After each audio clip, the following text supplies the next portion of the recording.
হলো তোমার আসার সময় হলো? এতটা অপেক্ষা করানো কি খুব জরুরি ছিল? তুই এতটা অপেক্ষা করছিলি কেন? দিন শেষে মেঘের কাছে আবির আত্মসমর্পণ।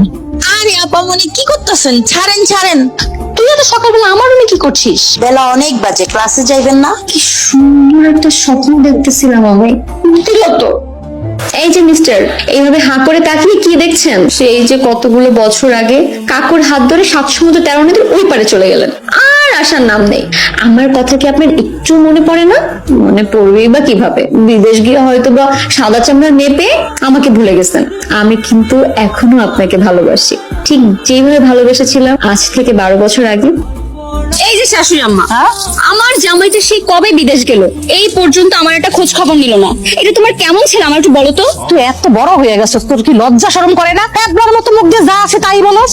মা তুমিও না, মানে একটু সুযোগ পাইলে বকাবকি করা শুরু করে দাও। আবির তো বিদেশ যাওয়ার আগে আমাকে বিয়ে করেই গেছে, সেই হিসেবে আবির তো আমার জামাই লাগে, আর আমার জামাইয়ের মা মানে তো আমার শাশুড়ি, তাই না? এই মাইয়াটা না পুরো পাগল হয়ে গেছে। ও তো ঠিকই বলেছে। ভাবি, আপনি ওর সাথে সাথে পাগল হয়ে গেলেন।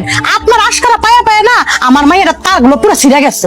আপনি যখন ওরে বিয়ের কথা বলছে তখন কি ওকে বিয়ের বয়স হয়েছিল? তেমন ছোটবেলা তো বিয়া বিয়া খেলা আমরাও খেলছি। তোর কথা হলো সত্যি সত্যি আমার ছেলে ওরে বিয়ে করে নাই। আমার ছেলে বিদেশ থেকে শীঘ্রই চলে আসবে, আর আবির আসার পরে মেঘের সাথে আবিরকে বিয়ে দিব। আর আমাদের তো একটাই মেয়ে, আমাদের ঘরে মেয়ে ঘরে থেকে যাবে, এটা ভালো হবে না? তখন তো শাশুড়ি মা বলে আমাকে ডাকতেই হবে। কি বলিস? তুই আমার শাশুড়ি মা বলেই ডাকিস। আমার একটা মাত্র ছেলে, তাকেও সাথে করে নিয়ে গেল বিদেশে। তাকে কি আমার একবারও দেখতে ইচ্ছা করে না বলতো?